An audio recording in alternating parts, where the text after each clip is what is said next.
Bonjour à toutes et à tous. J'espère que vous nous entendez très bien. Merci pour votre présence. Je profite d'un passage en Europe et précisément à Paris pour rencontrer le partenaire précieux qu'est l'Institut Jacques Delors à travers son directeur Sébastien Maillard, donc, qui est à mes côtés. Et c'est l'occasion de saluer à nouveau le partenariat instauré entre Wati et l'Institut Jacques Delors depuis l'année dernière. C'est notre 4e événement conjoint cet après-midi. C'est la première fois qu'on se voit physiquement, mais je crois que cela montre bien que la convergence des missions et de notre perception du rôle des think tanks explique notre capacité à travailler ensemble et à nouveau, même sans s'être vus jusque-là. Donc, c'est un immense plaisir d'être ici à Paris et d'être dans les locaux de l'Institut Jacques Delors. Je salue d'abord et je remercie au nom de nos deux think tanks les 4 intervenants qui vont aujourd'hui nous parler d'un sujet extrêmement important. Gilles Pizon, Isabelle Marchais, Mario-Di Latanasso et Abdraman Soura, qui sont donc tous présents, qui seront présentés de manière plus spécifique tout à l'heure par Sébastien. Merci beaucoup d'avoir pris le temps d'être avec nous pour cet événement. Je suis Gilles Yabi, donc directeur exécutif du think tank citoyen Wati basé à Dakar, et donc je suis de manière ordinaire basé à Dakar au Sénégal. Je ne vais pas être très long, je ne vais pas vraiment présenter Wati, rappeler simplement que nous sommes une plateforme citoyenne, nous essayons d'encourager un débat public sur toutes les questions d'intérêt général en Afrique de l'Ouest. Nous le faisons à travers des événements comme celui-là, mais aussi à travers des publications. Et j'inviterai toutes celles et tous ceux qui ne connaissent pas Wati à aller visiter le site, www.wati.org. Notre chaîne YouTube également, avec plusieurs dizaines de vidéos, y compris tous les enregistrements des événements précédents conjoints avec l'Institut Jacques Delors, qui sont donc tous disponibles également sur notre plateforme. Un petit mot simplement sur le sujet de cet après-midi, regard croisé sur les perspectives démographiques et leurs implications en Afrique et en Europe. Juste pour souligner l'actualité de ce sujet, je crois que vous avez tous entendu parler peut-être dernièrement de la baisse de la population en Chine, le début de la baisse de la population en Chine, la première puissance démographique au monde, et évidemment les questions que cela pose de manière générale sur le vieillissement dans en réalité quasiment toutes les régions du monde, à part le continent africain. Mais je suis sûr que nos experts nous en diront beaucoup plus tout à l'heure. Donc, c'est un sujet qui est important. Je suis en France au moment où il y a un mouvement social autour des retraites. Là aussi, on voit bien le lien en réalité avec la question du vieillissement et ses conséquences économiques et les choix politiques également difficiles qui sont induits par ces tendances démographiques en France, mais qui sont aussi à peu près les mêmes dans la plupart des pays européens. Et en Afrique, c'est aussi un débat important, un débat sensible. Et je termine par cela. Il y a eu 3 articles au cours des derniers mois que nous avons publiés à Wati sur le thème de la démographie, avec des points de vue en réalité antagonistes sur le lien entre croissance de la population et développement économique, et des points de vue d'ailleurs de 2 auteurs nigériens qui étaient totalement opposés sur la lecture des implications de la démographie. Et je pense que cela souligne à nouveau l'importance des think tanks, mettre toutes les questions, y compris les questions qui peuvent être sensibles, dans le débat public. Et je dis sensible parce qu'il y a des implications politiques, sécuritaires, économiques. Et bien sûr, lorsqu'on parle de démographie, on parle aussi de choix individuels, de culture, de religion, d'influences diverses. Et donc, c'est un sujet qui est extrêmement complexe et je me réjouis à nouveau de cette collaboration et de ce thème aujourd'hui que nous allons aborder ensemble depuis Paris, depuis le Burkina, depuis Bruxelles et partout où vous êtes, vous qui êtes connectés. Donc, merci. Je passe la parole à Sébastien Maillard. Merci Gilles, c'est un plaisir de vous avoir parmi nous, ici à l'Institut Jacques Delors à Paris, de vous accueillir cette fois-ci réellement, physiquement, ici au sein de notre think tank. Et je suis aussi très heureux qu'il témoigne de l'attachement que vous portez aussi au partenariat que nous avons noué entre notre institut et le vôtre à Wati, à Dakar. Vous êtes ici à l'Institut Jacques Delors en Europe, sur ce qu'on appelle le vieux continent, vieux continent, pas seulement en opposition au Nouveau Monde pour des raisons historiques, mais aussi effectivement qu'on surnomme le vieux continent, peut-être aussi pour des raisons démographiques. Et c'est ceci aussi qui nous amène à opposer nos regards sur l'Afrique et sur l'Europe, sur cette question démographique dont vous avez souligné à juste titre l'actualité, pas seulement d'ailleurs effectivement en Europe ou en Afrique, mais bien sûr sur la planète entière et notamment en Chine, comme on l'a vu ces derniers jours. Pour croiser nos regards, pour aller plus loin dans la compréhension de ces tendances lourdes qui ont effectivement plein de répercussions politiques, économiques et qui sont des questions lourdes, des tendances à décrypter. Je suis heureux que nous ayons avec nous pour ce webinaire 4 spécialistes, 4 regards différents, et je vais les présenter dans leur ordre, si je puis dire, d'apparition, en tout cas de prise de parole pour ce webinaire, en commençant par Isabelle Marché, qui est chercheuse associée à notre institut Jacques Delors, mais basée à Bruxelles, et qui a dernièrement signé un décryptage de cette notion de bien vieillir, qui est chère à l'Union européenne, bien vieillir, et notamment avec l'expérience des pays d'Europe du Nord qu'elle nous présentera.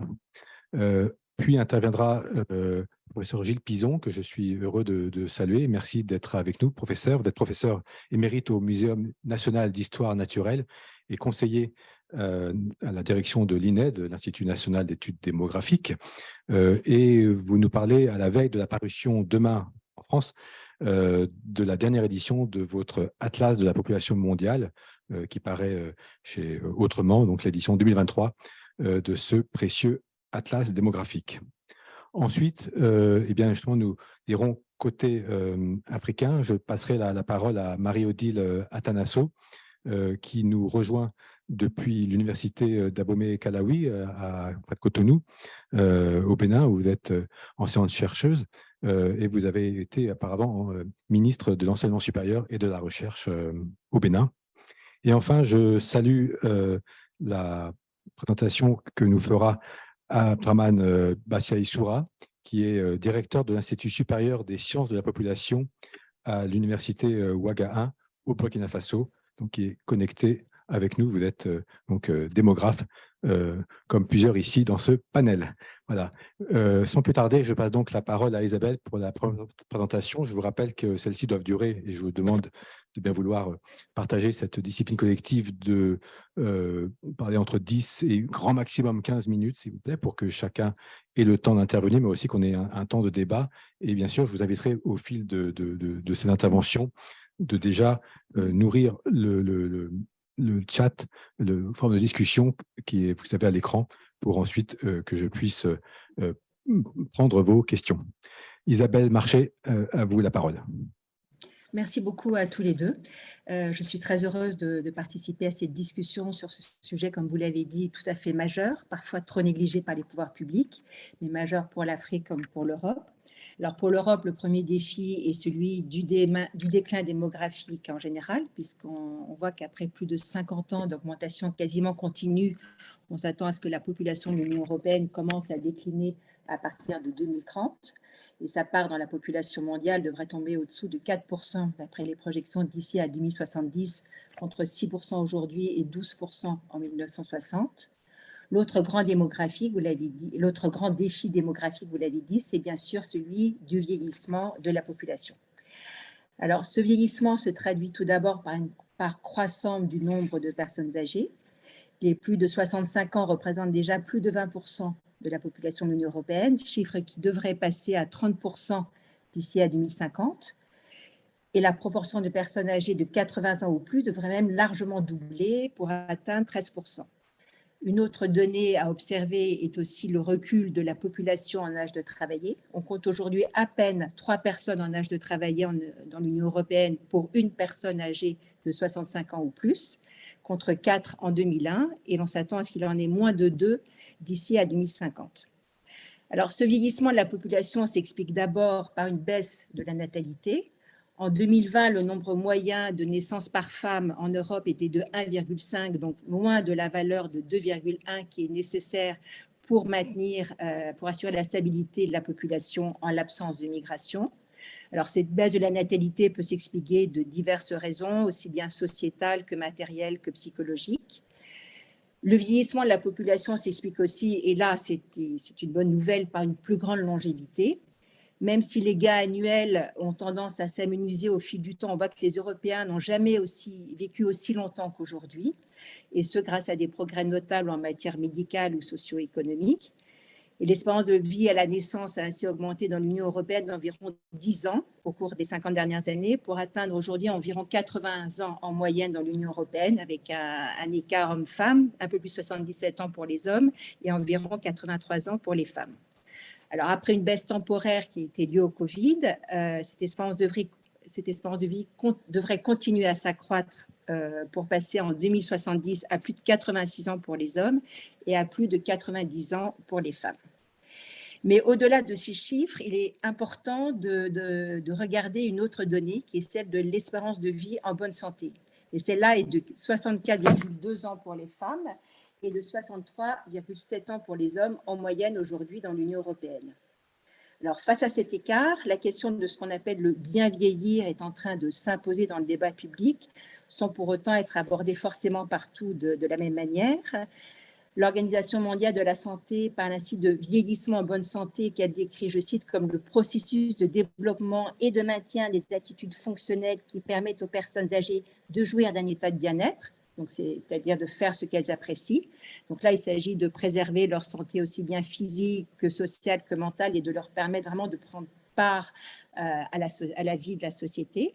Donc là, c'est une approche plus subjective puisqu'elle repose sur les réponses données à des enquêtes destinées à mesurer donc, cette espérance de vie sans incapacité liée à une maladie ou à un handicap.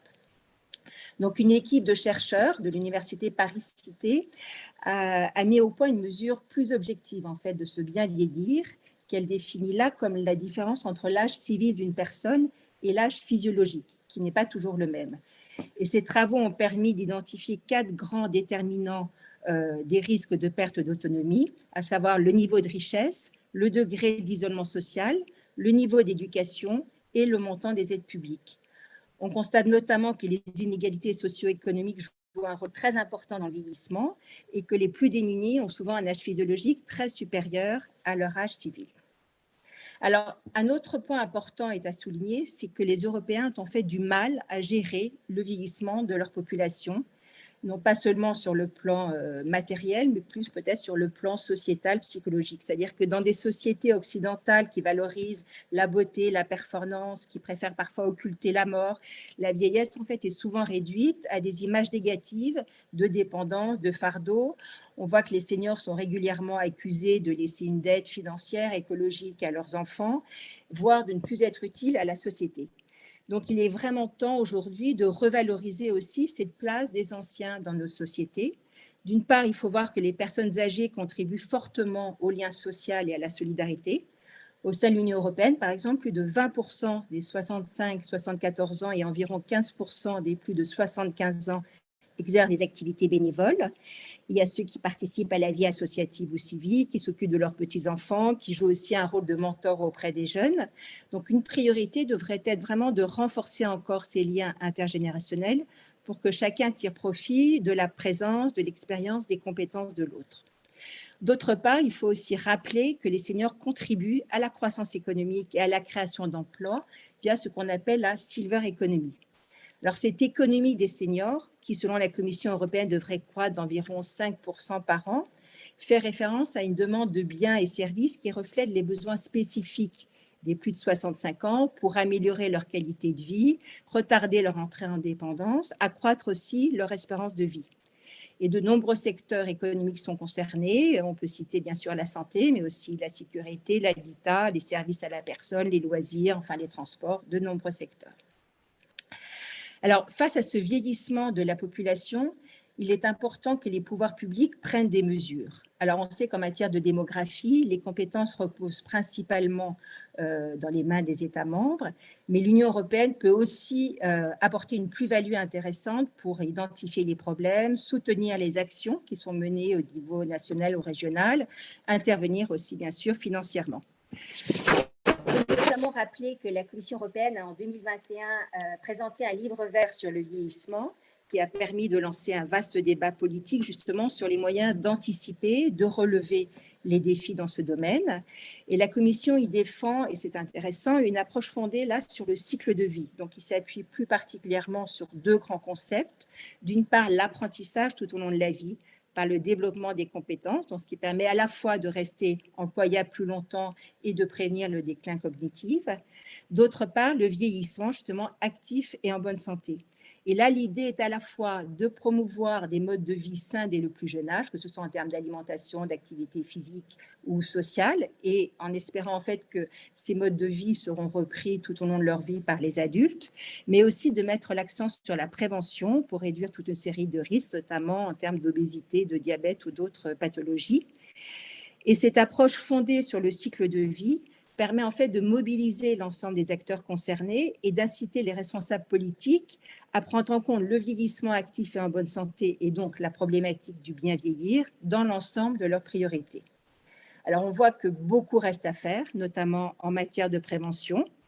On a un programme européen pour la santé qui permet de financer des actions dans ce domaine, mais on sait aussi que le budget moyen consacré par les États membres à la prévention équivaut à seulement 3% des dépenses de santé dans l'Union européenne, ce qui reste très insuffisant, puisque par exemple le nombre de maladies chroniques, on sait, augmente avec l'allongement de l'espérance de vie. Alors, outre la prévention, un autre élément apparaît de plus en plus comme aidant au bien vieillir, à savoir la possibilité de rester le plus longtemps possible à son domicile. Le domicile étant ici conçu comme l'environnement domestique au sens large et non obligatoirement donc comme le logement qui est occupé toute sa vie. Alors, ce virage domiciliaire, comme on l'appelle, permet de maintenir les personnes âgées dans un environnement familier et donc de reporter l'admission en maison de soins ou à l'hôpital. On voit que pour ces personnes, souvent l'état psychologique est meilleur, le déclin cognitif davantage contenu et la qualité de vie davantage préservée. Mais pour réussir ce virage domiciliaire, il est vraiment important de prendre une série de mesures dans différents domaines. Alors, il faut d'abord embaucher du personnel, créer des services de proximité afin d'accompagner les personnes concernées sans que tout le poids ne pèse sur les seuls aidants familiaux, ce qui est beaucoup trop souvent le cas aujourd'hui. Il faut ensuite adapter les logements pour en faire des maisons intelligentes, donc dotées de nouvelles technologies. On peut citer par exemple des chemins lumineux pour se déplacer en toute sécurité la nuit, des détecteurs de mouvement, des capteurs de chute aussi, sachant que la prévalence et les conséquences des chutes augmentent considérablement avec l'âge. Il faut enfin aussi repenser, revitaliser, rénover les zones urbaines et rurales, ce qui veut dire aménager les voiries, le mobilier, repenser les carrefours, les passages piétons et aussi développer les infrastructures de transport pour éviter que les seniors ne s'isolent et faciliter leur mobilité. Donc, le maintien à domicile, on le voit, doit vraiment faire l'objet d'une politique publique de grande envergure, ce qui suppose aussi de répondre à un certain nombre de questions. Donc, quand et sous quelle forme apporter de l'aide, avec quelles ressources, comment fournir des services de soins dans les zones reculées, comment détecter aussi au mieux l'entrée en grande dépendance et comment enfin éviter que les nouvelles technologies ne creusent un fossé entre ceux qui en bénéficient et ceux qui, pour diverses raisons, ne peuvent pas en bénéficier. Il peut aussi être intéressant et important d'imaginer et de développer des hébergements alternatifs qui permettent de reconstituer donc un autre domicile, que ce soit sous la forme de résidence-service, de colocation aussi entre personnes âgées qui ne peuvent ou qui ne veulent rester seules chez elles. On peut imaginer aussi des lieux de vie intergénérationnels entre jeunes et moins jeunes, ainsi que ce qu'on appelle des béguinages solidaires, donc qui mixent un peu des petites maisons individuelles et des lieux collectifs, justement pour concilier vie chez soi et vie en communauté. Alors, quant aux maisons de retraite, elles peuvent évidemment aussi constituer une solution pour certaines personnes, mais sous réserve d'offrir des services de qualité et un environnement adéquat. Alors, mettre en place des politiques du bien vieillir suppose également de détecter et d'accompagner l'entrée en dépendance, qui peut représenter un choc, évidemment, d'abord pour les personnes concernées, mais aussi pour leur entourage et pour la société tout entière. Alors, selon la Commission européenne, plus de 38 millions d'Européens auront en 2050 besoin de soins de longue durée, soit une hausse de près de 25% par rapport à la situation actuelle. Alors, on peut voir dans cette augmentation, on peut analyser plusieurs facteurs. Évidemment, le nombre de personnes ayant recours à ces services va naturellement augmenter à mesure que la population vieillit. La hausse du niveau de vie peut aussi s'accompagner d'attentes plus grandes en termes de qualité de vie, notamment pour le maintien à domicile. Et enfin, l'offre de soins familiaux, qui représente à l'heure actuelle une proportion très importante de l'aide fournie aux personnes âgées, pourrait décliner du fait de l'évolution de la société et des structures familiales.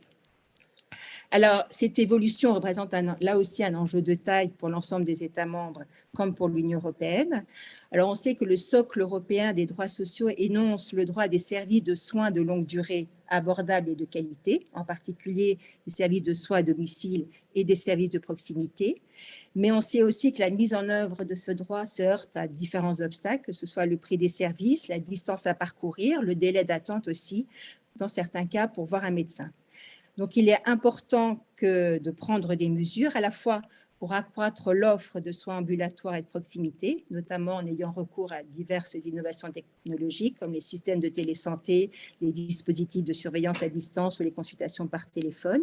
Il faut aussi, et c'est tout à fait essentiel, revaloriser les métiers du grand âge, sachant que les praticiens concernés déclarent souvent faire face à plus de problèmes de santé, mais de risques psychosociaux que ceux d'autres secteurs comparables. Plus généralement, il est nécessaire d'accorder une plus grande attention aux attentes aussi des personnes âgées et de leur proposer des soins adaptés. On sait que la perception que les aînés ont de leur propre état de santé n'est pas suffisamment prise en compte dans les politiques. Il est donc essentiel à la fois de collecter des données à ce sujet et de leur proposer une prise en charge personnalisée. Alors, en matière de bien vieillir, comme dans beaucoup de domaines, il est toujours compliqué de procéder à des comparaisons. Malgré tout, de nombreux spécialistes estiment que la référence européenne en matière de bien vieillir se trouve aux Pays-Bas et dans les pays nordiques, car ces pays ont notamment mis en place des politiques de prévention de la perte d'autonomie qui sont efficaces, qui sont axées à la fois sur le développement de l'offre de soins et de ressources humaines et sur le maintien à domicile. Le Danemark, notamment, est vraiment un modèle en la matière, puisqu'il a fait du bien-être des retraités une priorité nationale et multiplie les initiatives, comme l'incitation à pratiquer des activités de loisirs ou une visite médicale obligatoire dès 65 ans. A contrario, la France a encore du mal à réaliser ce virage domiciliaire, alors qu'une écrasante majorité des personnes âgées disent préférer rester chez elles le plus longtemps possible. Les pays du Sud, quant à eux, notamment l'Espagne et l'Italie, s'appuient beaucoup sur les aidants familiaux sans que les pouvoirs publics ne les aident suffisamment.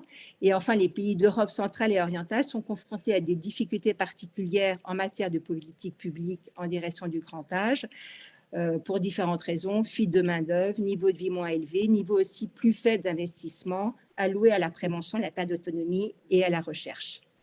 Donc, en conclusion, on peut dire que tous les pays européens font face à un même défi, qui est celui de vieillissement, même s'ils sont inégalement touchés et qu'ils sont loin d'apporter les mêmes réponses. Mais on voit aussi qu'un objectif est en train, malgré tout, d'imprégner un peu ces différents pays, qui est celui du bien vieillir. Donc, un thème, on l'a vu, sur lequel les pays du Nord sont précurseurs et qui passe en particulier par l'accent mis sur la prévention et le maintien à domicile. Enfin, loin de l'image négative donc, qui est trop souvent véhiculée dans nos sociétés, l'enjeu sera de changer aussi le regard de la société sur les aînés, d'en présenter une vision positive, susceptible de créer un nouveau pacte social et qui permettrait aussi de réconcilier les générations et qui serait garant de ce qu'on peut appeler un bien vivre ensemble. Je vous remercie.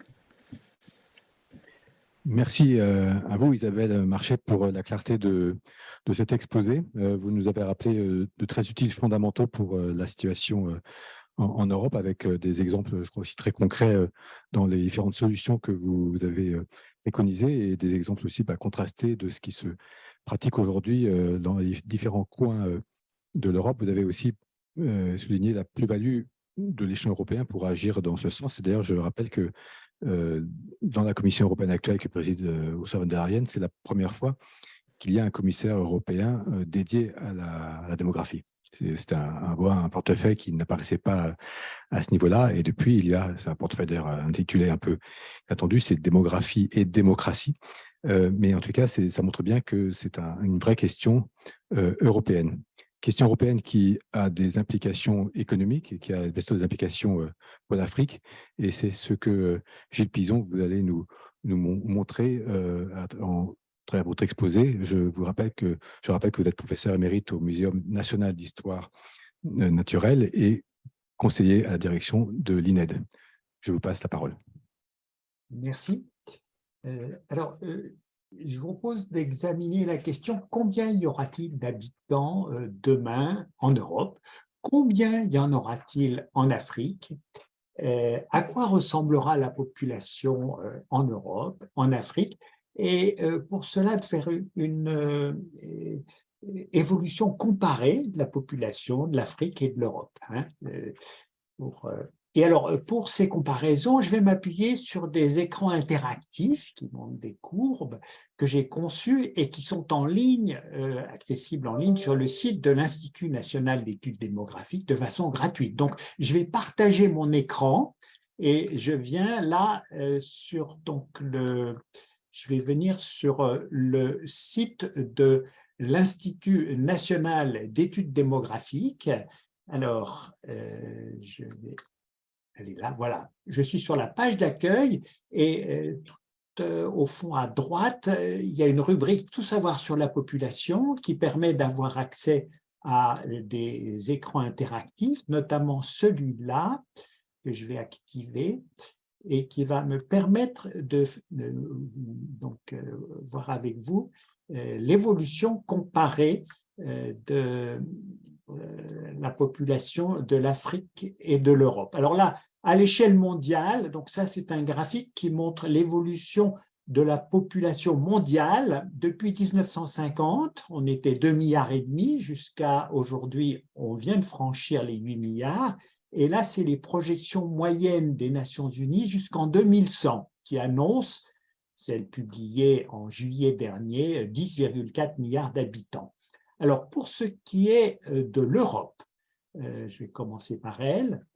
L'Europe, alors c'est une Europe au sens très large qui va de Brest à Vladivostok. Donc, sont incluses l'Ukraine, la Biélorussie et aussi la Russie. Alors, c'est un ensemble qui compte à peu près 750 millions d'habitants aujourd'hui. Et vous voyez là la projection moyenne des Nations Unies. Cet ensemble verrait sa population diminuer pour atteindre un peu moins de 600 millions d'habitants en 2100.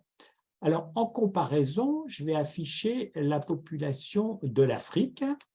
Alors là, je suis obligé de changer d'échelle, vous voyez, et la courbe de la population de l'Afrique est en rouge. Alors, vous voyez qu'en 1950, l'ensemble de l'Afrique comptait 230 millions d'habitants. Aujourd'hui, sa population est estimée à 1,4 milliard d'habitants, soit le double de l'Europe dont on vient de parler. Et la projection moyenne des Nations Unies annonce donc une croissance importante de la population jusqu'à près de 4 milliards d'habitants en 2100. Voilà. Alors, pour résumer, les 1,4 milliard d'habitants de l'Afrique aujourd'hui représentent un humain sur 6, puisqu'on est 8 milliards sur la planète. Et cette projection moyenne annonce en 2100 que la population mondiale, donc 10,4 milliards d'habitants, eh bien, comprendrait plus d'un tiers d'habitants qui vivent en Afrique. Les presque 4 milliards d'habitants de l'Afrique représenteraient plus d'un habitant sur 3 de la planète. Oui. Alors, des courbes d'évolution très différentes pour d'ici la fin du siècle. Et la question, c'est pourquoi ? Pourquoi de telles différences? Et là, il faut faire un retour en arrière pour comprendre, et je vais m'appuyer là sur un graphique qui est celui de la transition démographique. Alors, là, cette courbe décrit l'évolution historique de la natalité et de la mortalité, alors en Europe. Alors, en Europe, mais partout sur la planète, jusqu'à il y a 2 siècles, les femmes mettaient au monde beaucoup d'enfants, il y avait un taux de natalité élevé, mais la majorité des enfants mouraient en bas âge et il n'en restait que, donc, sur les 5-6 que mettait une femme en moyenne, il n'en restait que 2 qui devenaient adultes et devenaient eux-mêmes parents. Donc, il y avait beaucoup de naissances, beaucoup de décès, les deux s'équilibrant à peu près. Il y a 2 siècles, en Europe et en Amérique du Nord, la mortalité se met à baisser en raison des premiers progrès d'hygiène et de la médecine et des premiers progrès socio-économiques, donc principalement la mortalité des enfants. Les femmes, les familles ont toujours beaucoup d'enfants, donc apparaît un excédent des naissances sur les décès qui entraîne un accroissement rapide de la population. On est toujours en Europe et en Amérique du Nord, hein. Et puis apparaît un nouveau comportement, c'est la limitation volontaire des naissances. Donc le taux de natalité se met à baisser, les femmes, les couples ont moins d'enfants. La mortalité continue sa baisse jusqu'au moment où les 2 taux de natalité et de mortalité se rejoignent à des niveaux bas. Donc les femmes, les familles n'ont plus que 2 enfants ou autour de 2 enfants en moyenne chacune, et ces enfants échappent à la mort pendant l'enfance, donc ils deviennent adultes et ils remplacent les parents. Donc on trouve un nouveau l'équilibre, un nouvel équilibre entre moins de naissances, mais un nombre de décès à peu près équivalent, et la population s'arrête d'augmenter. Alors cette histoire, et là je vais revenir à mes graphiques de tout à l'heure, cette histoire, elle est arrivée en Europe au 19e et au 20e siècle. Et il faut se rappeler que la population de l'Europe a été multipliée par 4 au 19e et au 20e siècle, pendant la période de transition démographique, sans compter tous les immigrants que l'Europe a fournis, qui sont allés en Amérique, en Afrique, en Australie. Et donc, il y a eu un énorme accroissement de la population de l'Europe, mais c'est terminé et maintenant la population n'augmente plus, même pourrait légèrement diminuer. En revanche, alors du côté de l'Afrique, l'Afrique a connu les mêmes évolutions, on connaît les mêmes évolutions, mais plus tard que l'Europe. Et donc, elle connaît actuellement une phase de croissance démographique rapide, mais comme en Europe, eh bien, la mortalité diminue, l'espérance de vie augmente, elle a beaucoup augmenté. Il y a un excédent des naissances sur les décès qui est important, mais du côté de la fécondité, elle se met à baisser. Alors, je vais afficher un écran qui montre le nombre moyen d'enfants par femme en Afrique et en Europe. Alors, en Europe, les femmes mettent au monde en moyenne 1,5 enfants par femme. Ça a été rappelé tout à l'heure par Isabelle Marchais. En Afrique, elles en mettent un peu plus de 4 enfants chacune en moyenne. Mais vous voyez que la fécondité baisse en Afrique, mais la baisse a commencé plus tard qu'en Europe. Et il y a 40-50 ans, en Afrique, les femmes avaient 6 enfants et demi chacune. Il y a 20 ans, elles en avaient encore 5 et demi. Donc, la fécondité baisse en Afrique comme elle a baissé il y a un siècle en Europe, comme elle a baissé en Asie et en Amérique latine il y a un demi-siècle. Hein. Et donc, dans les projections des Nations Unies que vous voyez à partir de 2023, eh bien, l'hypothèse, c'est que la fécondité va continuer de baisser en Afrique.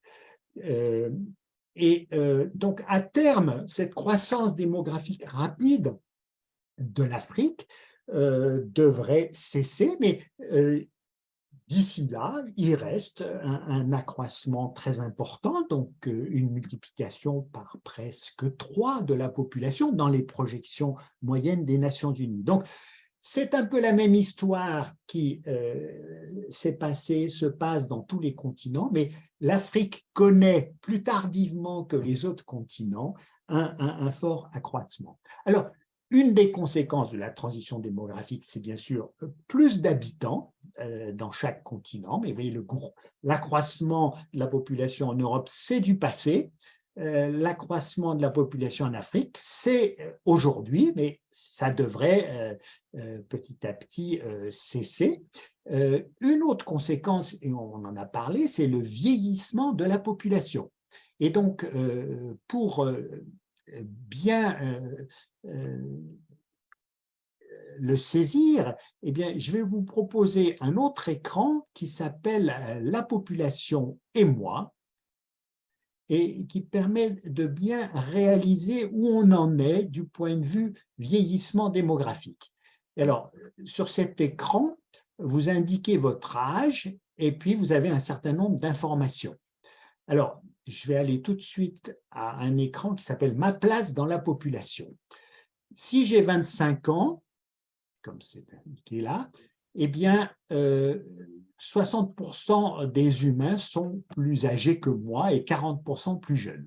Alors, si je joue sur cet indicateur, je vais trouver l'âge qui fait que je ne suis ni jeune ni vieux. Alors, je vais utiliser un sens très particulier, jeune, vieux. C'est vous êtes vieux quand eh bien, la majorité du groupe est plus jeune que vous. Et puis, vous êtes jeune à l'inverse. Et vous voyez que cet âge, qu'on appelle l'âge médian, il est de 31 ans ou 32 ans à l'échelle mondiale. Alors, si on s'intéresse à l'Europe, eh bien, en Europe, cet âge médian, eh bien, il est plus élevé puisque quand on a 31-32 ans, on fait partie du tiers le plus jeune de la population. Et donc, voilà. Si on est en Afrique, je vais tout de suite aller en Afrique, voilà. Quand vous avez 31 ans, ben, vous faites délibérément partie des vieux, au sens, vous faites partie du tiers le plus âgé. Donc, vous voyez, l'âge médian de la population mondiale aujourd'hui, 31 ans, 32 ans, eh bien, c'est l'âge aussi où vous faites partie du tiers le plus jeune en Europe et du tiers le plus âgé en Afrique. Ça vous donne une idée des contrastes. Et donc, si on va en Afrique, quel est l'âge médian? Eh bien, il est inférieur à 31 ans. Et alors, je vais... Voilà. Voilà. Alors, c'est 20 ans. Donc, à 20 ans, quand vous habitez en Afrique, vous passez des jeunes aux vieux, si on prend cette expression. Ça ne veut rien dire, jeune, vieux, c'est toujours par rapport à d'autres personnes. Voilà. Cela dit, la population de l'Afrique devrait vieillir tout en augmentant en effectif, et si on se projette dans le futur, regardez, voilà. Donc, je suis allé un peu vite là, mais donc je me suis... Si on part d'aujourd'hui, où cet âge médian est de 30 ans, eh bien, petit à petit, la pyramide des âges de l'Afrique va s'arrondir, va devenir une meule de foin, et puis eh bien, ressembler à terme à la pyramide des âges de l'Europe. Donc, je vais en terminer là. Les phénomènes dont on vient de parler pour l'Europe, le vieillissement de la population, la gestion finalement du bien vieillir. Pour l'instant, ça semble un petit peu très lointain à l'Afrique, puisqu'elle a une population extrêmement jeune, mais ça va venir, et ça va venir assez vite, même plus vite qu'on l'imagine.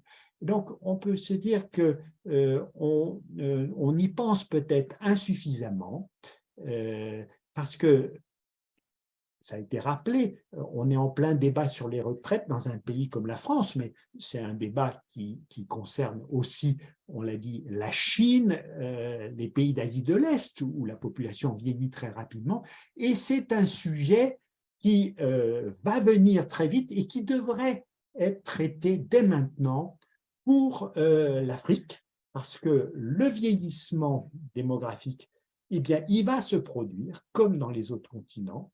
Il est possible qu'il se déroule rapidement, comme en Asie et en Amérique latine actuellement. Et pour l'instant, dans la plupart des pays d'Afrique, notamment d'Afrique subsaharienne, il n'existe pas de système de retraite qui permet à tout un chacun de toucher, avoir des revenus et une pension. Pour l'instant, la solidarité, elle est à l'intérieur des familles. Ce sont les familles qui s'occupent de subvenir aux besoins des plus âgés quand ils ne peuvent plus travailler, quand ils sont âgés. Et on s'en soucie insuffisamment, et on s'en est soucié insuffisamment en Asie et en Amérique latine. Résultat, on peut se poser beaucoup de questions sur comment les actifs d'aujourd'hui en Asie et en Amérique latine vont-ils vivre leur fin de vie, car beaucoup n'auront pas cotisé, ou ils auront cotisé modestement, les systèmes de retraite n'existent pas. Eh bien, il faut qu'en Afrique, on se prépare également et dès maintenant à bâtir des systèmes de retraite pour que les personnes âgées de demain, eh bien, finissent leur vie dans des conditions décentes, parce que, comme ailleurs, la solidarité familiale va s'éroder et les personnes âgées ne pourront plus compter sur les enfants pour subvenir à leurs besoins. Donc, je termine sur ce message d'alerte. C'est un sujet mondial qui touche tous les continents. L'Europe est en plein débat sur les retraites, mais il faut penser que ces questions-là concernent aussi l'Afrique. Merci beaucoup, professeur. Je vais arrêter le partage, excusez-moi. Merci beaucoup, professeur Pison, pour la clarté de votre exposé, pour nous aider à revisiter aussi les bases et fondamentaux de ceux dont nous parlons, et aussi de nous projeter dans un avenir très lointain que je pense peut-être aucun d'entre nous ne connaîtra, parce que vous nous amenez jusqu'en 2100, et même si l'espérance de vie progresse, voilà, en tout cas, vous nous avez amené très loin avec ces graphiques, et qui nous invitent à aller voir le site de l'INED plus souvent, puisqu'on voit qu'on peut, il est très didactique, on peut y faire beaucoup de projections, mais votre appel ou votre message à la fin de votre propos me permet de passer la parole du côté de l'Afrique, en rejoignant Marie-Odile Atanasso, donc au Bénin. Vous êtes démographe et vous allez à votre tour nous expliquer comment est-ce qu'on aborde ces questions démographiques et quelles projections aussi on a et quelles implications cela a pour le continent où vous êtes. À vous la parole. Merci, Monsieur Gilles Pison et à Madame Isabelle Marché pour avoir parlé avant moi. Je pense que la question de démographie a toujours été une préoccupation majeure, devrait être une préoccupation majeure pour toutes les politiques économiques. Mais nous constatons que, comme diraient les économistes, lorsqu'on décrit une population dans les théories économiques, on a déjà parlé de la démographie. Je pense que, comme les uns et les autres l'ont montré, la préoccupation doit être vers où nous allons. Nous avons vu en Europe, il y a la question du vieillissement. En Afrique, je ne vais pas revenir sur les chiffres. Monsieur Pison l'a si bien montré, nous sommes dans une population jeune. Population jeune, où l'âge médian est à 20 ans. Cela suppose qu'au niveau des pays africains, il y a une demande sociale très forte. Demande sociale au niveau du système éducatif. Donc, il va falloir construire beaucoup d'infrastructures pour accueillir les enfants de 6 ans à 15 ans dans le système scolaire, de rendre l'éducation obligatoire, ce qui n'est pas le cas. Donc, nous avons beaucoup d'enfants qui ne sont pas instruits. Au niveau du système de santé, c'est également le même problème qui se pose. Nous avons peut-être moins de la population qui a accès aux services de santé, peut-être moins de 45%. Très peu de médecins disponibles pour soigner la population. Nous avons un système où l'éducation n'est pas obligatoire. Et si l'éducation n'est pas obligatoire, on se demande comment est-ce que nous allons pouvoir atteindre l'objectif qui est celle de réduire la population. Sinon, c'est de laisser, si nous laissons la population évoluer comme tous les autres pays, l'Afrique connaîtra sa transition démographique. À quel moment est-ce que nous allons pouvoir bénéficier des fruits de la croissance démographique? La question fondamentale que je me pose lorsque nous regardons l'Afrique, quel est le modèle que nous allons adopter? Parce que nous savons que dans les pays européens où la transition démographique s'est bien passée, comme je dis, on n'a obligé personne à réduire le niveau de fécondité. Ça s'est fait systématiquement avec le développement industriel, avec le développement de l'éducation, avec l'éducation qui est rendue obligatoire. Pour moi, la meilleure contraception que nous pouvons avoir, c'est l'éducation dans le système scolaire et dans le milieu d'apprenant. Mais ce que nous constatons, c'est qu'il y a bonne partie de la population. Nous avons une population jeune de 0 à 14 ans qui tourne autour de 45% dans les pays africains. Mais une bonne partie de cette population n'est pas instruite, et notamment les femmes. Or, pour pouvoir améliorer, pour pouvoir changer le comportement en démographie, il faut avoir intégré d'autres valeurs dans son système de comportement de fécondité. Plus vous rentrez en fécondité tard, moins vous avez d'enfants, et plus vous êtes instruit, plus vous avez une meilleure appréciation du niveau de fécondité que vous allez avoir. Comme dirait Becker, on parle de la population, de l'enfant quantité à l'enfant qualité lorsque vous êtes instruit. Mais le système africain, nos pays africains ne sont pas à ce niveau. Et la grande question que nous allons nous poser, à quel moment nous allons pouvoir réduire la fécondité? Est-ce que réduire le niveau de fécondité va nous permettre de résoudre nos problèmes? Parce que ce que nous constatons dans les pays actuellement développés où le vieillissement de la population a commencé, et pour certains, c'est déjà à un niveau avancé, nous sommes obligés de faire recours à d'autres populations où le niveau de fécondité reste élevé. La question de démographie est tellement complexe. Est-ce que nous allons laisser l'Afrique croître, parce que certains parlent d'explosion démographique, est-ce que nous allons laisser l'Afrique croître pour pouvoir compenser le vieillissement des autres pays, ou nous allons réduire, prendre des mesures, des politiques démographiques pour réduire le niveau de fécondité qui a tombé dans le vieillissement? Et au niveau planétaire, qu'est-ce que nous aurons comme population pour renouveler les générations? Et quand nous regardons un peu le système de l'éducation, on se dit, bon, nous devons faire des efforts, c'est-à-dire instruire tout le monde, permettre à tout le monde d'être dans un système d'apprenant au moins jusqu'à un certain âge, là, de 16 ans, s'il le faut, pour que les gens puissent faire leur choix. Monsieur Gilles Pison l'a dit tout à l'heure, nous n'avons pas de système de sécurité.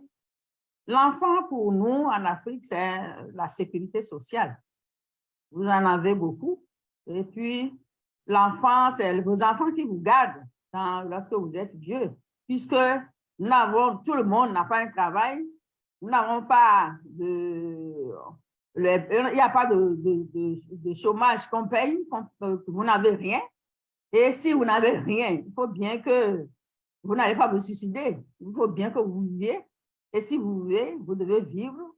On se dit, il faut avoir beaucoup d'enfants pour qu'à la fin des jours, certains puissent nous sauvegarder et nous entretenir.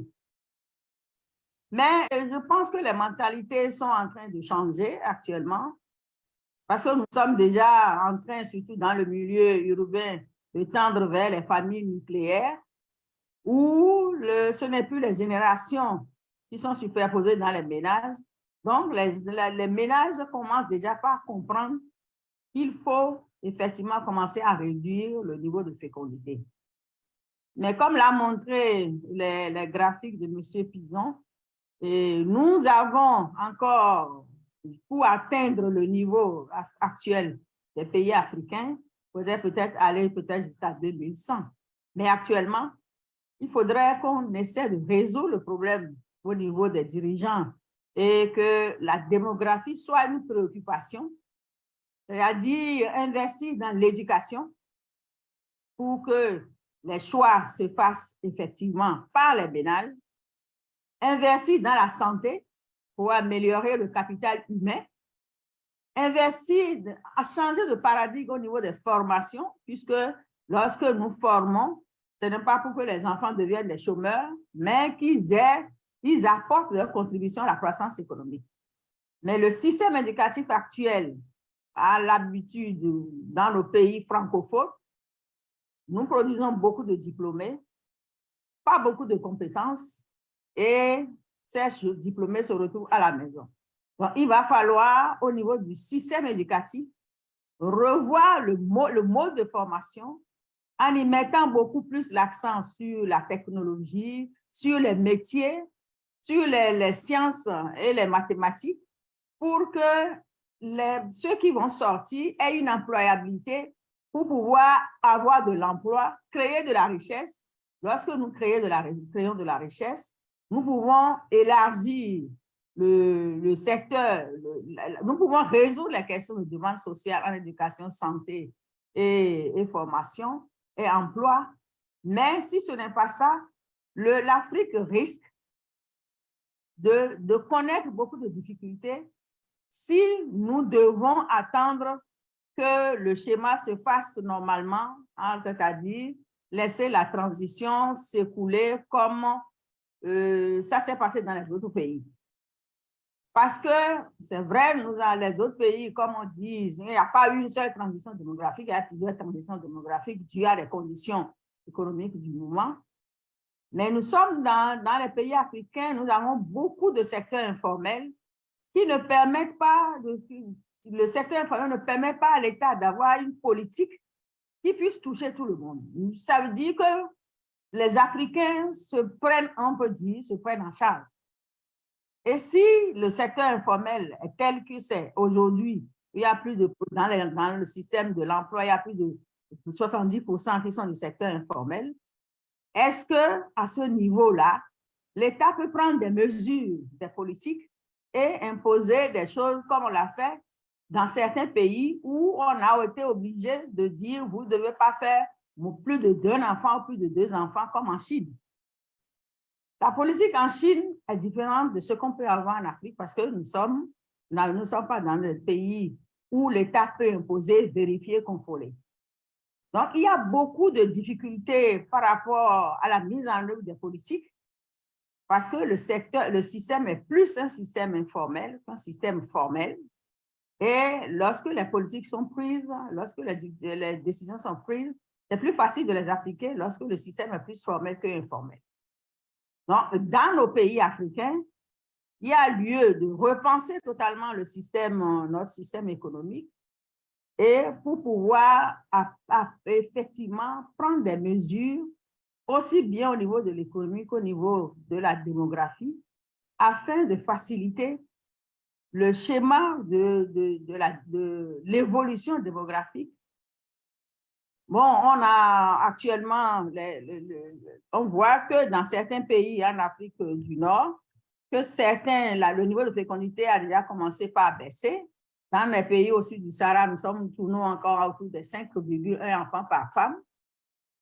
Ce qui fait que lorsque nous regardons la pyramide des âges, il y a encore beaucoup de jeunes. Et au niveau de la population active, il n'y a pas encore ce glissement vers la population active qui, pour le moment, même si la population active existe, n'a pas toujours les compétences pour apporter sa contribution au niveau de l'économie. Donc, le système éducatif doit être revu. Le système pour accompagner la croissance économique. Le système économique doit être revu, repensé, pour que tout le monde puisse apporter sa contribution au développement. Et la question que je me pose, enfin, c'est quel type de démographie il faut pour le monde? Parce que moi, je me dis, on ne peut plus parler au niveau de la démographie africaine et de la démographie en Europe, parce que le monde est planétaire. Et à partir du moment où il y a des questions de vieillissement qui se posent là-bas, il y a des questions de population jeune qui se posent ici, comment faire un tout pour que les projections se fassent de manière à ce qu'on puisse savoir dans quelle partie du monde il faut agir plutôt que de faire des réflexions par continent.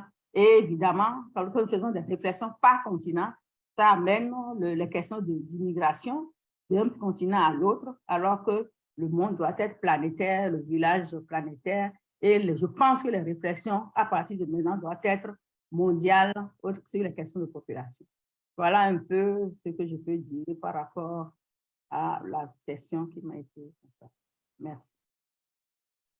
Merci beaucoup, Marie-Odile Atanasso, pour nous avoir dépeint la situation africaine en insistant beaucoup sur le formidable défi d'éducation que la transition démographique pose sur ce continent.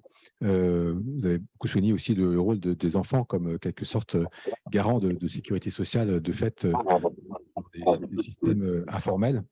En tout cas, ça nous posait à la fin de votre exposé la question de la gouvernance mondiale de la question démographique. Peut-être qu'on verra ça dans la partie du débat.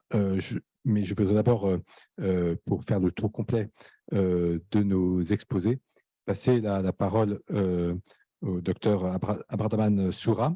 Vous êtes, je rappelle, démographe, directeur de l'Institut supérieur des sciences sociales de la population à l'université Ouaga 1 au Burkina Faso. Et je vous laisse la parole pour nous donner aussi votre regard sur les défis et opportunités liées à la démographie en Afrique à l'horizon 2050. À vous, Monsieur Soura. Bonsoir, merci beaucoup. Peut-être avant de commencer, je voudrais m'excuser. Je vais devoir quitter dans 15 minutes, c'est-à-dire à 15h15, parce que j'ai une contrainte à laquelle je ne peux pas me soustraire. Mais je vais faire la présentation et les autres spécialistes africains de la démographie africaine, comme le professeur Gilles Pison, que je salue très, très bien. Je suis content de le voir en image aujourd'hui. Et puis, Madame Atanasso sont là et pourront continuer le débat. Alors, pour ce qui me concerne, je ne voudrais pas revenir sur les chiffres qui ont été présentés par Gilles Pison, mais je pense que tout le monde s'accorde à reconnaître que l'Afrique est la sous-partie du continent, en tout cas, l'Afrique est la partie du monde qui va contribuer le plus à la croissance démographique, en tout cas la croissance démographique du monde, puisque sa population atteindra plus de 2 milliards en 2050, avec un indice synthétique de fécondité autour de 3 enfants par femme et une espérance de vie qui va tourner seulement autour de 66 ans. Alors, si on regarde du côté du volume des naissances, il apparaît qu'en 2050, par exemple, plus de 42% des naissances dans le monde se produiront sur le continent africain. Ce chiffre est estimé aujourd'hui à 37% environ. Alors, du point de vue donc de la structure par âge de la population, on sait que en 2025 à côté, où aujourd'hui, on est autour de 40% de la population africaine qui a moins de 15 ans. Autour de 45% de la population qui a moins de 15 ans. Et selon les projections, quoique cette proportion va baisser, elle va rester supérieure à 30% en 2050. Et la moitié des Africains aura moins de 23 ans en 2050 et cet âge médian est estimé aujourd'hui à 17 ans. Donc, l'Afrique, c'est pour dire qu'à la croissance démographique la plus rapide de tous les continents, c'est une population très jeune, marquée par une forte fécondité. Aujourd'hui, on est autour de 4,6 enfants par femme, une mortalité qui reste encore élevée puisque l'espérance de vie tourne autour de 60 ans aujourd'hui, un peu moins dans beaucoup de pays. Donc, nous ne sommes pas encore en Afrique à la fin de la transition démographique, même si on peut relever des contrastes entre les grandes régions de l'Afrique. Pour ce qui concerne les conséquences, il est connu pour l'Afrique subsaharienne que la croissance démographique joue un rôle ou a joué en tout cas par le passé un rôle négatif sur l'économie. Par l'augmentation notamment des taux de dépendance, surtout des études l'ont prouvé entre les années 1960 et les années 1990. Alors, ainsi que par le maintien donc, du taux de dépendance à un niveau élevé, ce qui va conduire donc à une croissance plus faible du revenu par tête. Et cette évolution du taux de dépendance est un lien majeur entre la croissance démographique et la croissance économique, puisque la baisse du taux de dépendance constitue l'effet principal, même s'il est indirect, par lequel le ralentissement de la croissance démographique intervient pour stimuler la croissance économique. Au niveau microéconomique, lorsqu'on regarde ce qui se passe donc dans nos ménages et autres, il y a divers travaux qui montrent également l'impact négatif, que ce soit direct ou indirect, de la croissance démographique sur le développement économique et social dans un certain nombre de domaines, comme par exemple le bien-être des enfants et des ménages, la santé, la formation du capital humain, comme dont parlait Mme Atanasso, l'emploi et la création d'opportunités économiques pour les femmes et les jeunes, notamment. Alors, aujourd'hui, la plupart, il me semble, en tout cas, que, de mon point de vue, la plupart des pays africains ont compris que la croissance démographique rapide provoquée par un taux de fécondité élevé et durable est associée à des taux de pauvreté plus élevés, à des faibles taux d'éducation et à des taux de mortalité infantile et maternelle élevés. Puisque beaucoup de pays renforcent en tout cas leur politique de contrôle de la fécondité. Il est vrai que ces politiques de contrôle de la fécondité ont un effet d'une lenteur, ont souffert plutôt d'une certaine lenteur depuis la conférence de Bucarest en 1994, mais aujourd'hui, on sent un regain d'intérêt pour la planification familiale dans beaucoup de pays. On a vu avec l'initiative de Ouagadougou depuis donc 2010-2011, il y a beaucoup de pays qui se sont engagés dans cette initiative-là pour renforcer donc l'accessibilité à la planification familiale. Alors, pour moi, les pays africains, en tout cas, semblent avoir compris que le recul de la fécondité a pour conséquence une moindre proportion de jeunes et une augmentation donc des actifs adultes. Hein, et cette faible charge économique-là des jeunes en termes d'éducation, de santé et d'alimentation qui résulte de la réduction de la fécondité dans un premier temps va libérer des ressources, notamment des ressources financières. Et si ces ressources sont correctement investies dans l'éducation, la santé et l'économie, elles permettront d'accroître donc la production, la productivité et finalement le niveau de vie des populations et de conduire en d'autres termes à la croissance économique. C'est évidemment ce qu'on appelle le dividende démographique qui est bien connu aujourd'hui des dirigeants africains. Comme on le voit, cette réalisation du dividende démographique-là, par contre, n'est pas automatique. Elle n'est pas du tout automatique. La baisse de la fécondité doit s'accompagner de politiques efficaces et fortes en matière d'éducation des jeunes. Hein, comme le disait Mme Atanasso, en matière de création d'emplois modernes, de formation du capital humain, de recul du chômage, comme l'ont réalisé d'ailleurs quelques pays asiatiques et latino-américains il y a 30 ou 40 ans. Mais pour le cas de l'Afrique, en fait, des incertitudes, comme on dit plutôt, persistent. Hein. On n'est pas du tout sûr, sur la réalisation de ces dividendes démographiques dans le futur, parce qu'il existe actuellement de nombreuses sources d'instabilité, politique notamment, économique, financière et sociale. Toutes les crises qu'on observe aujourd'hui dans le Sahel vont rendre cette hypothèse-là très fragile, par exemple dans cette région du Sahel et même peut-être en Afrique centrale. Et donc, il n'est pas du tout sûr que, malgré la réduction de la fécondité qu'on observe, on pourra réorienter correctement les ressources pour pouvoir aller vers un dividende démographique. Comment parvenir donc au dividende démographique, en particulier dans les zones les plus défavorisées, comme je l'ai parlé, comme je l'ai dit, le cas du Sahel, ou une partie de l'Afrique de l'Ouest ou de l'Afrique centrale, où on est encore aujourd'hui vraiment encore loin d'une couverture complète des besoins de santé, d'emploi ou d'éducation, où les inégalités de genre entre les groupes sociaux ou entre les milieux urbains et les milieux ruraux sont récurrentes et où les effectifs de jeunes et d'adultes vont pratiquement doubler dans les 30 ans à venir. Même si la population va diminuer et je veux dire, la fécondité va diminuer, le volume en tout cas d'adultes et de jeunes va augmenter et va doubler dans certains pays. Comment on va faire face avec ça? Est-ce qu'avec cette évolution en volume de ces jeunes, de ce nombre de jeunes-là, on pourra atteindre le dividende démographique? Donc, c'est une question qui est lointaine, hein, et qui concernerait sans doute quelques pays, mais pas beaucoup de pays en Afrique. Donc, voilà la petite introduction que je voulais faire pour pouvoir lancer le débat. Je ne vais pas être long. Je m'arrête ici et puis je vous remets la parole. Merci.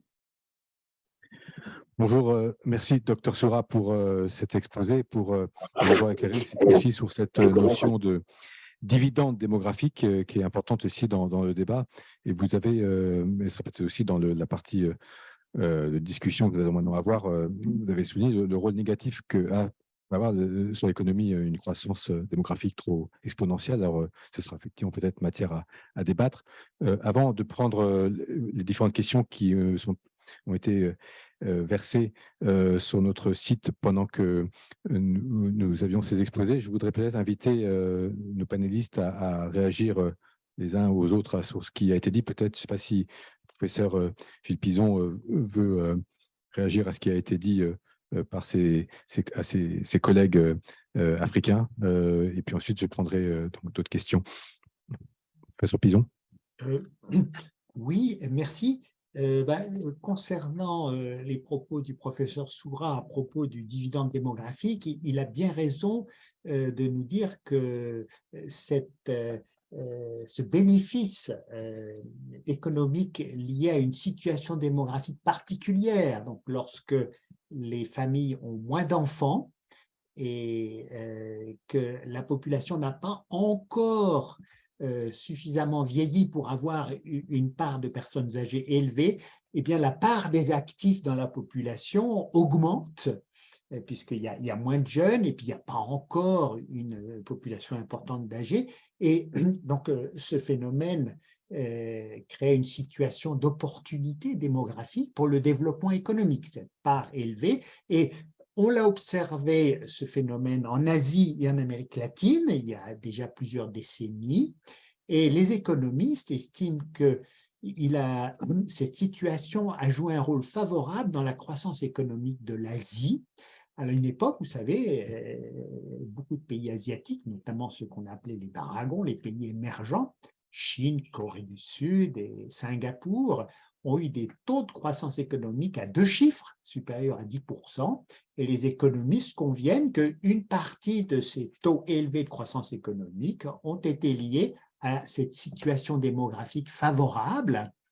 En revanche, les pays d'Amérique latine ont connu la même situation démographiquement favorable au développement économique, et les économistes font le constat que l'Amérique latine n'en a pas profité. Et pour quelle raison? Parce que si vous avez un nombre élevé d'actifs, eh bien, ça va profiter à l'économie s'il y a des emplois pour les occuper. Et autant la création d'emplois a suivi en Asie au moment de cette situation favorable, autant elle n'a pas suivi en Amérique latine. Donc l'Amérique latine n'a pas profité, en tout cas pas à plein, de cette situation démographique favorable à l'économie. Et donc, le dividende démographique, ce n'est pas gagné, ce n'est pas automatique, comme le disait le professeur Soura. Ça demande des créations d'emplois et ça demande aussi que les évolutions de la fécondité à la baisse soient rapides. Or, pour l'instant, si la fécondité diminue en Afrique, eh bien, ce n'est pas aussi vite que ce qu'on a observé comme taux de diminution en Asie et en Amérique latine. Et donc là, c'est encore un deuxième sujet qui a été abordé par le professeur Soura et aussi par Madame Atamasso.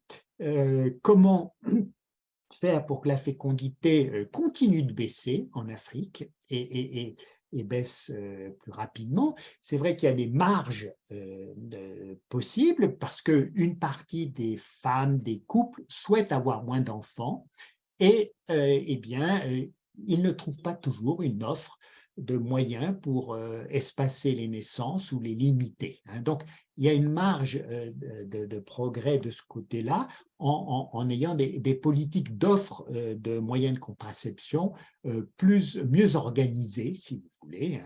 Cela dit, on ne va pas faire chuter la fécondité de l'Afrique à 2 enfants, voire 1 enfant et demi tout de suite. Il faut être réaliste. Les évolutions ont commencé et ce n'est pas, il ne faut pas croire que ce soit une politique de l'État qui va décider tout d'un coup du niveau de fécondité dans les différents pays. On a cru longtemps et on s'est trompé que si la fécondité avait baissé si vite en Chine, c'était à cause de la politique de l'enfant unique. C'est une erreur. Lorsque la politique de l'enfant unique a été instituée en 1979 en Chine, les Chinoises et les Chinois avaient déjà moins de 3 enfants en moyenne chacun. La fécondité avait déjà baissé de moitié pratiquement en Chine. Et donc, la politique de l'enfant unique n'est pas la cause de la baisse rapide de la fécondité en Chine. Des baisses de fécondité aussi rapides ont été observées au même moment en Thaïlande, à Hong Kong, qui n'était pas rattaché à la Chine. Donc, la Chine aurait pu faire l'économie de cette politique brutale qui a entraîné des drames humains, et sans que l'évolution démographique de la Chine ait beaucoup changé, n'aurait pas été si différente que ça. Alors, avec ça, l'État peut bien sûr créer les conditions pour que les familles aient le nombre d'enfants qu'elles souhaitent, et notamment celles qui en souhaitent moins, qu'elles en aient moins. Mais c'est vrai que, comme l'a rappelé Madame Matamasso, il y a derrière ces évolutions séculaires du nombre d'enfants, eh bien, tous les facteurs éducatifs, économiques, c'est parce que les enfants vont à l'école, les femmes vont à l'université, ont un travail, que dans tous les pays, elles ont peu d'enfants. Donc, au départ, il y a ces facteurs de fond, mais l'État peut offrir des conditions pour accompagner ce mouvement. Il ne peut pas aller contre. Toujours pour parler de la Chine a abandonné la politique de l'enfant unique en 2015, et puis le gouvernement chinois, inquiet du vieillissement rapide de sa population, a institué la politique de 3 enfants en 2021, il y a 2 ans. Eh bien, le résultat, c'est que la fécondité n'a jamais été aussi basse en Chine, 1,2 enfants par femme. Donc, les familles, les femmes, les hommes n'ont pas les enfants que leur disent d'avoir le gouvernement, l'État. Il faut des conditions favorables pour accueillir les enfants. J'ai été un peu trop long, excusez-moi. Merci, professeur Pizon, pour aussi rappeler les limites des pouvoirs des politiques publiques sur ces questions avant tout humaines et qui relèvent des choix humain. Je voudrais, Madame Atanasso, parler de la démographie comme une question mondiale et pas seulement propre à chaque continent ou à chaque pays. Il vient dans les questions que je vais prendre, et pour le petit quart d'heure qui nous reste, cette question qui est soulevée des enjeux du changement climatique sur le problème dont nous parlons.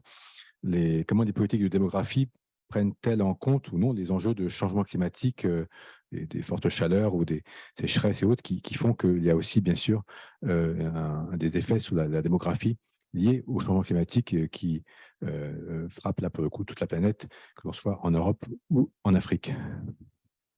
Je ne sais pas si Mme Atanasso veut aborder cette question ou d'autres aussi qui sont à l'écran. Merci. Je pense que comme la question de démographie est mondiale, c'est comme la question du changement climatique, parce que tout ce qui se passe au nord a un impact sur ce qui se passe au sud. Donc, en effet, lorsque nous regardons, nous cherchons tous les facteurs, les déterminants de la démographie, aussi bien l'environnement, le culturel, tout ça a un impact sur le comportement démographique. Maintenant, si nous intégrons encore la variable environnement, cela signifie tout simplement que nous ne pouvons plus parler des questions de démographie au niveau de l'Afrique, au niveau de l'Europe, et que ça doit être un tout. L'environnement ayant facteur sur tous les continents à la fois. Donc, voilà un peu ce que je peux dire par rapport à la question qui a été posée. C'est vraiment une réflexion que nous devons approfondir et voir comment nous repositionner par rapport aux questions démographiques du Sud et du Nord. Merci. Je ne sais pas si le professeur Pizon voulait compléter cette réponse ou je peux... Allez-y. Juste un mot. Donc, c'est vrai que c'est un des grands défis que nous avons devant nous, ce réchauffement climatique.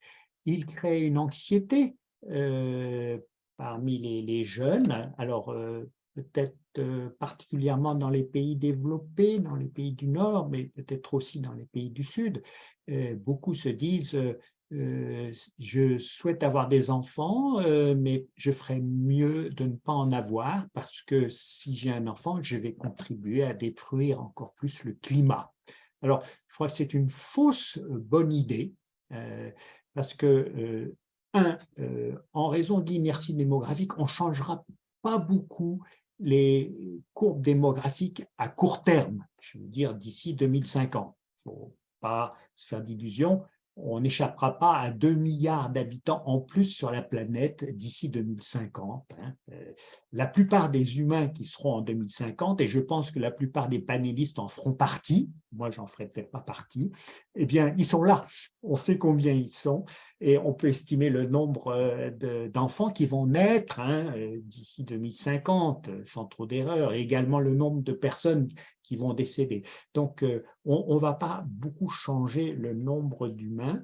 Et donc, il est illusoire de pouvoir, en raison d'une inertie démographique, changer les courbes démographiques à court terme. En revanche, il est possible d'agir sur les comportements, et ceci de façon à les rendre plus économes en ressources, plus respectueux de l'environnement, moins émetteurs en gaz à effet de serre. Et donc, pour les jeunes qui s'angoissent à l'idée d'avoir, s'ils ont l'enfant ou les enfants qui souhaitent, ils vont contribuer à détruire le climat, je leur dis, ce n'est pas le nombre des humains qui compte, c'est la façon dont ils vivent. Et donc, l'urgence, c'est de changer les modes de vie. Et donc, si vous souhaitez avoir un enfant ou plusieurs, ayez-les, mais éduquez-les pour que quand ils seront adultes, ils aient un mode de vie qui soit respectueux de l'environnement, qui soit durable. Et vous-même, mettez-vous-y tout de suite.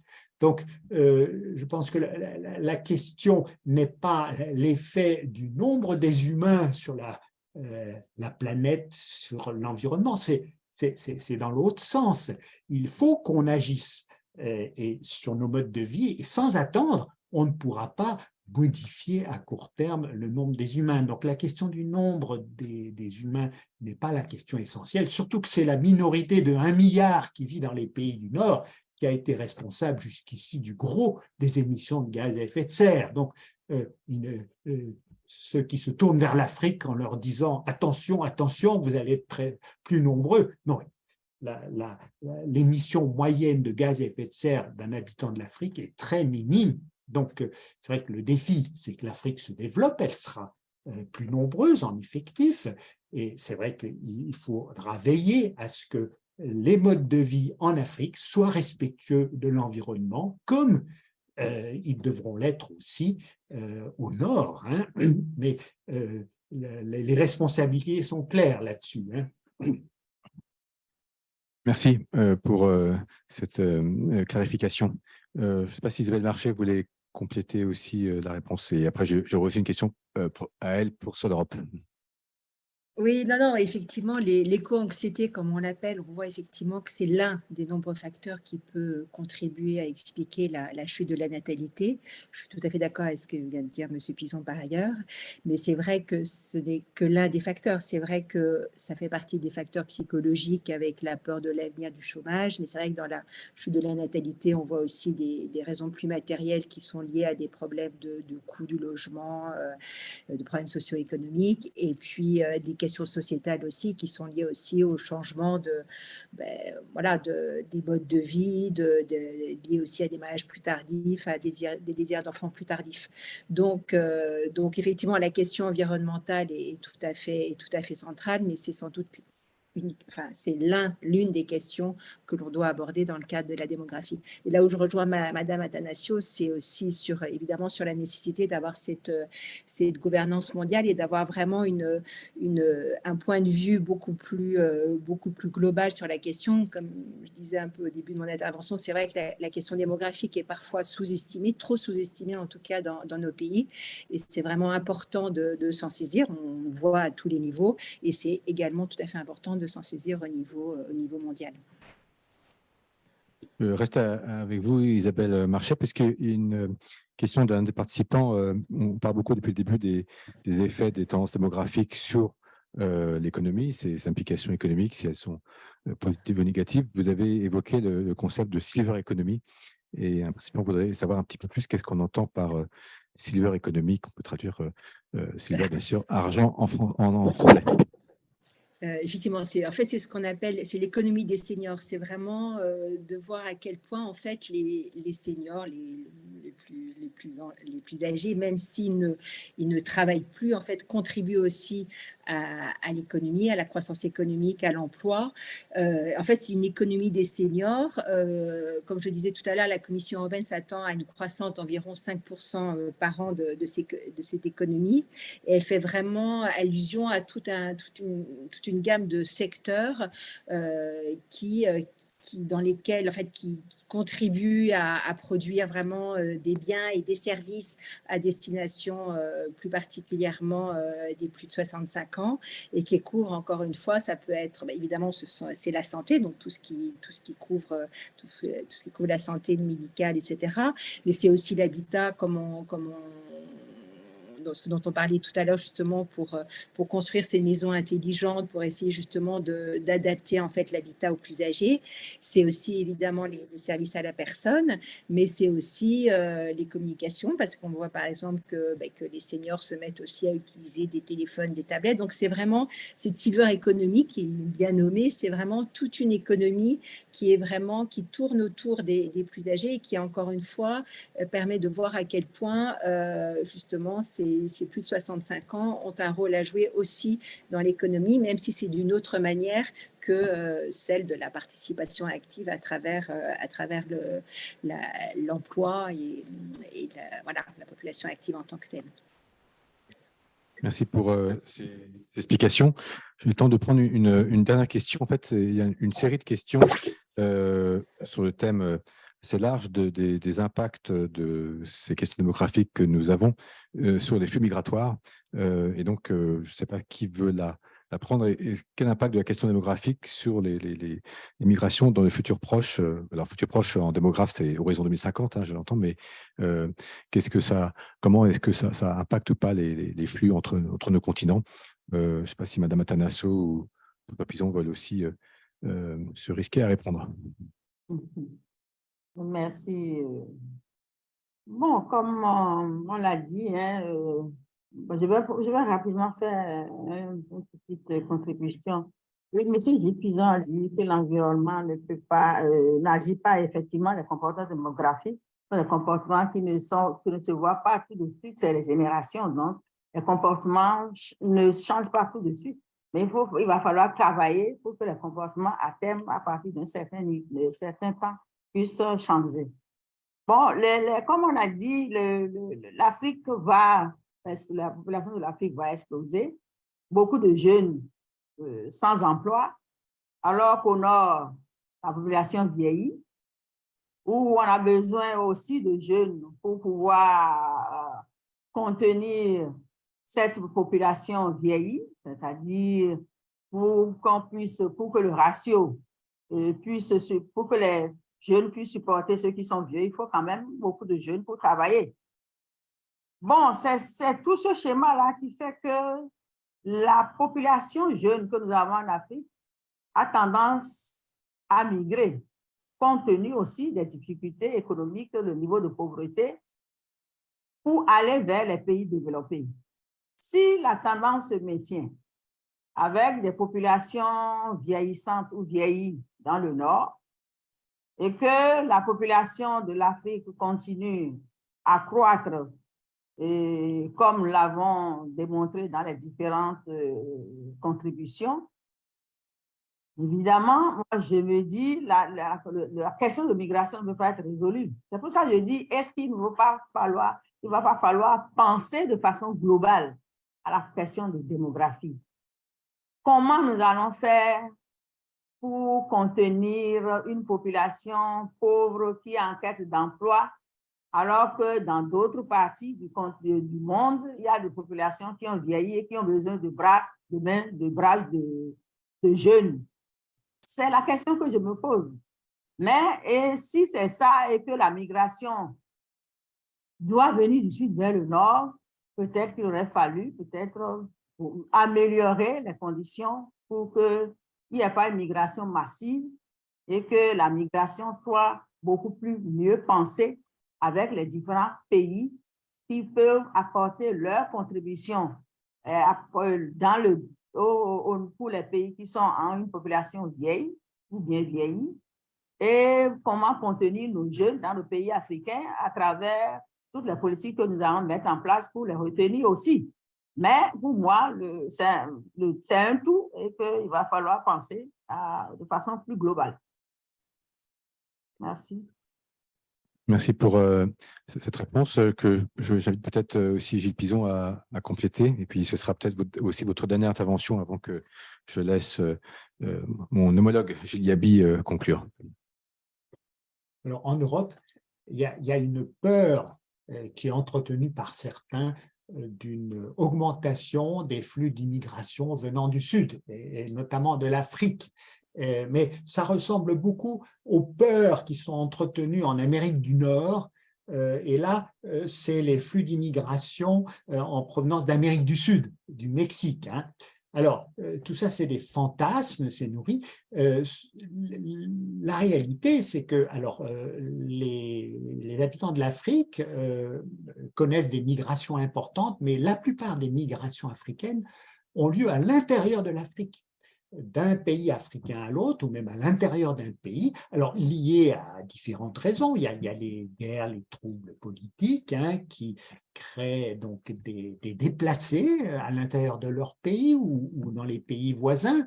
Mais la plupart des migrations d'Africains, c'est à l'intérieur de l'Afrique, et pour la bonne raison, c'est que pour migrer au loin, dans un autre continent, en Europe, en Amérique du Nord, hein, eh bien, ça demande des moyens, ça demande un capital culturel, d'avoir une éducation, d'avoir un capital monétaire, ça coûte. Hein, et donc, ce n'est pas tout le monde. Et finalement, l'Afrique émigre peu au loin à l'international en raison de sa pauvreté. Alors, certains, toujours en Europe, pensent que pour contenir les migrations africaines vers l'Europe ou l'Amérique du Nord, eh bien, il faut aider ces pays à se développer.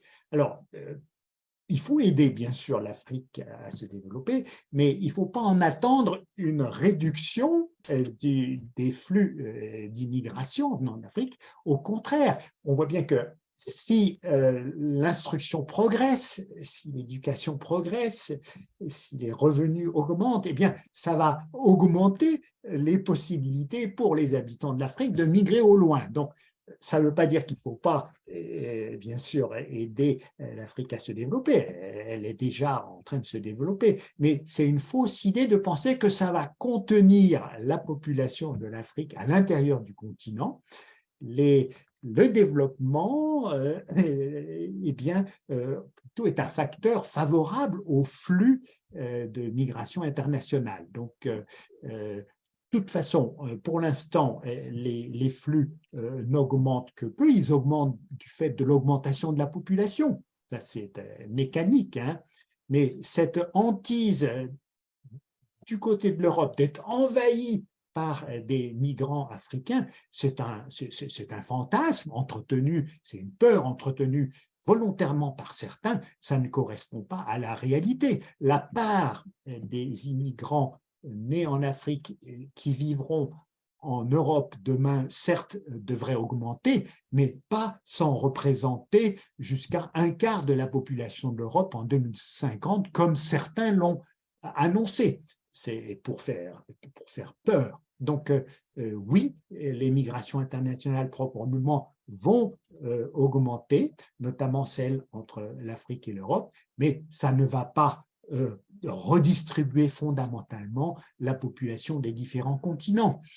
Ça ne va pas, si vous voulez, neutraliser ou empêcher le phénomène de vieillissement démographique de l'Europe. C'est un phénomène de vieillissement qui a lieu partout. Donc, ne tombons pas dans cette trappe des peurs que certains alimentent. On a des marchands de peur avec ces mouvements de migration. Il s'est basé sur rien. Merci Gilles Pizon pour cette mise au point, et au cours de cet échange, vous et d'autres nous ont permis peut-être de corriger certaines idées reçues ou effectivement fausses idées qui circulent trop souvent dans le débat politique. Pour le mot de la fin, je me tourne vers Gilles Yaby. Merci beaucoup, Sébastien. Merci à nouveau à l'équipe de l'Institut Jacques Delors.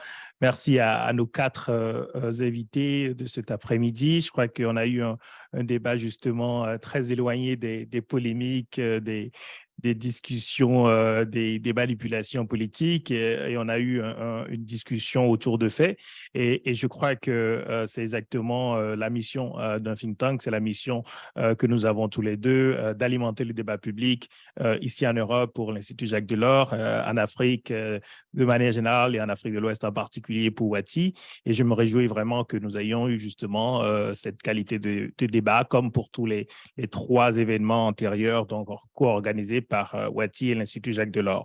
3 mots simplement qui me viennent à l'esprit pour conclure cette discussion. Le premier, c'est complexité. Je crois qu'on a vu la complexité du sujet. Il y a même des sous-questions qu'on n'a pas abordées. Lorsqu'on parle du vieillissement, on peut penser que dans certaines régions du monde, on pense peut-être que la réponse peut être la robotique. On n'a pas parlé des pays asiatiques du type Japon ou Corée.